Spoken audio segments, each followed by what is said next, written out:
Hi ಎಲ್ಲರಿಗೂ ನಮಸ್ಕಾರ. ನಾನು doctor Praveen Ramachandra, senior endocrinologist. ನಾನು ಬೆಂಗಳೂರು ಕೆಲಸ ಮಾಡೋದು, ಡಯಾಬಿಟಿಸ್ ಎಂಡೋಕ್ರೈನಾಲಜಿ ಕ್ಲಿನಿಕ್ ಅಂತ. Please welcome to my channel. It is meant for patient education. Thank you. ಎಲ್ಲರಿಗೂ ನಮಸ್ಕಾರ. ಇವತ್ತು ನಾವು ಅಧಿಕ ರಕ್ತದೊತ್ತಡ ಅಂದ್ರೆ ಹೈಪರ್ ಟೆನ್ಷನ್ ಬಗ್ಗೆ ತಿಳ್ಕೊಳ್ಳೋಣ. ಇದನ್ನ ಅರ್ಥ ಮಾಡಿಕೊಂಡು ಹೇಗೆ ಮ್ಯಾನೇಜ್ ಮಾಡಬೇಕು ಅನ್ನೋದ್ರ ಬಗ್ಗೆ ಒಂದು ಸ್ಪಷ್ಟವಾದ ಮಾರ್ಗದರ್ಶನವನ್ನ ನೋಡೋಣ ಬನ್ನಿ. ಈ ವಿವರಣೆಗೆ ಆಧಾರ ಏನು ಗೊತ್ತಾ? ಇದು ಬೆಂಗಳೂರಿನ ಯಲಹಂಕದಲ್ಲಿರುವ ಡಯಾಪ್ಲಸ್ ಎಂಡೋಕ್ರೈನಾಲಜಿ ಕ್ಲಿನಿಕ್ನ ಹಿರಿಯ ತಜ್ಞರಾದ ಡಾಕ್ಟರ್ ಪ್ರವೀಣ್ ರಾಮಚಂದ್ರ ಅವರು ತಮ್ಮ ರೋಗಿಗಳಿಗಾಗಿ ಸಿದ್ಧಪಡಿಸಿರೋ ಗೈಡ್. ಅಂದರೆ ಇದರಲ್ಲಿರೋ ಪ್ರತಿಯೊಂದು ಮಾಹಿತಿಯೂ ಅತ್ಯಂತ ಅಧಿಕೃತ ಮತ್ತು ನಂಬಿಕೆಗೆ ಅರ್ಹವಾಗಿದೆ. ಒಂದು ಕ್ಷಣ ಯೋಚನೆ ಮಾಡಿ, ತುಂಬಾ ಸಾಮಾನ್ಯ ಅಂತ ನಾವು ಅಂದ್ಕೊಂಡಿರೋ ಆರೋಗ್ಯ ಸಮಸ್ಯೆ ಒಂದಕ್ಕೆ ಯಾವ ಲಕ್ಷಣನೂ ಕಾಣಿಸಲ್ಲ ಅಂದ್ರೆ ಹೇಗಿರುತ್ತೆ? ಹೌದು, ಅಧಿಕ ರಕ್ತದೊತ್ತಡ ವಿಷಯದಲ್ಲಿ ಇದೇ ಸತ್ಯ. ಇದೇ ಅದರ ಮುಂದಿರೋ ದೊಡ್ಡ ಸವಾಲು. ಅದಕ್ಕಾಗಿಯೇ ಇದನ್ನ ಮೌನ ಅಪಾಯ ಅಂತ ಕರೆಯೋದು. ಸರಿ, ಹಾಗಾದ್ರೆ ಈ ಅಧಿಕ ರಕ್ತದೊತ್ತಡ ಅಂದ್ರೆ ನಿಖರವಾಗಿ ಏನು? ತುಂಬಾ ಸರಳವಾಗಿ ಹೇಳಬೇಕು ಅಂದ್ರೆ, ನಮ್ಮ ರಕ್ತನಾಳಗಳ ಗೋಡೆಗಳ ಮೇಲೆ ರಕ್ತ ಬೀರುವ ಒತ್ತಡ ಇದೆಯಲ್ಲ, ಅದು ದೀರ್ಘಕಾಲದವರೆಗೆ ಸತತವಾಗಿ ಜಾಸ್ತಿ ಇರೋ ಸ್ಥಿತಿಗೆ ಅಧಿಕ ರಕ್ತದೊತ್ತಡ ಅಂತ ಹೇಳ್ತೀವಿ. ಇದಕ್ಕೆ ರೋಗ ಲಕ್ಷಣಗಳು ಇರಲ್ಲ ನಿಜ. ಆದ್ರೆ ಇದನ್ನ ಹಾಗೇ ಬಿಟ್ರೆ, ಅಂದ್ರೆ ಕಂಟ್ರೋಲ್ ಮಾಡದೇ ಇದ್ರೆ, ಈ ನಿರಂತರ ಒತ್ತಡ ನಮ್ಮ ದೇಹದ ಮುಖ್ಯ ಅಂಗಗಳನ್ನು ಹಾಳುಮಾಡುತ್ತೆ. ಇದರಿಂದಾಗಿ ಹೃದ್ರೋಗ, ಸ್ಟ್ರೋಕ್ ಮತ್ತು ಕಿಡ್ನಿ ವೈಫಲ್ಯದಂತಹ ಗಂಭೀರ ಸಮಸ್ಯೆಗಳ ಅಪಾಯ ತುಂಬಾನೇ ಜಾಸ್ತಿಯಾಗುತ್ತೆ. ಹಾಗಾದ್ರೆ ಒಂದು ಪ್ರಶ್ನೆ ಬರುತ್ತೆ, ಇದಕ್ಕೆ ಯಾವ ಲಕ್ಷಣನೂ ಇಲ್ಲ ಅಂದ್ರೆ ಇದನ್ನ ಕಂಡುಹಿಡಿಯೋದು ಹೇಗೆ? ಉತ್ತರ ತುಂಬಾ ಸಿಂಪಲ್. ಎಲ್ಲವೂ ಅಡಗಿರೋದು ಆ ಸಂಖ್ಯೆಗಳಲ್ಲಿ, ಅಂದ್ರೆ ನಮ್ಮ ಬ್ಲಡ್ ಪ್ರೆಷರ್ ರೀಡಿಂಗ್ಸ್ನಲ್ಲಿ. ನೋಡಿ, ರಕ್ತದೊತ್ತಡವನ್ನ 2 ಸಂಖ್ಯೆಗಳಲ್ಲಿ ಅಳೆಯಲಾಗುತ್ತೆ. ಒಂದು ಸಿಸ್ಟಾಲಿಕ್ ಅಂದ್ರೆ ಹೃದಯ ಬಡದಾಗ ಉಂಟಾಗೋ ಒತ್ತಡ, ಇನ್ನೊಂದು ಡಯಾಸ್ಟಾಲಿಕ್ ಅಂದ್ರೆ 2 ಬಡಿತಗಳ ನಡುವೆ ಹೃದಯ ವಿಶ್ರಾಂತಿ ತಗೊಳ್ಳುವಾಗ ಇರೋ ಒತ್ತಡ. ನಮ್ಮ ರಕ್ತದೊತ್ತಡ ಯಾವ ಹಂತದಲ್ಲಿದೆ? ನಾರ್ಮಲ್, ಸ್ವಲ್ಪ ಜಾಸ್ತಿ, ಹಂತ 1 ಅಥವಾ ಹಂತ 2 ಅಂತ ಈ ಸಂಖ್ಯೆಗಳು ನಮ್ಗೆ ಹೇಳ್ತವೆ. ಹಾಗಾದ್ರೆ ನಾವು ಎಚ್ಚೆತ್ತುಕೊಳ್ಳಬೇಕಾದ ಆ ನಿರ್ಣಾಯಕ ಸಂಖ್ಯೆ ಯಾವುದು?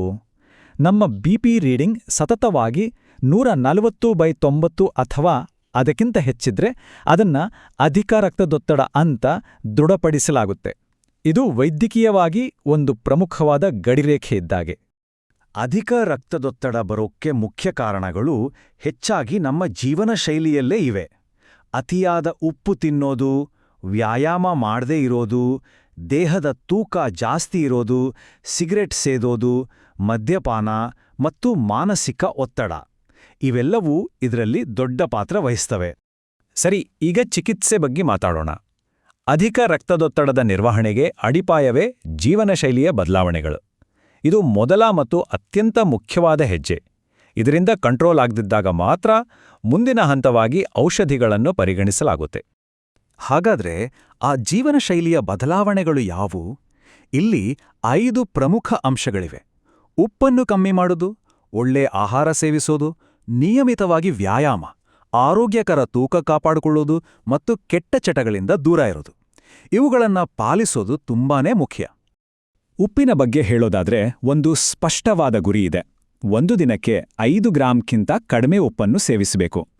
ಯಾಕಂದ್ರೆ ಉಪ್ಪು ಜಾಸ್ತಿ ಆದ್ರೆ ದೇಹದಲ್ಲಿ ನೀರು ಹಿಡಿದಿಟ್ಕೊಳ್ಳುತ್ತೆ.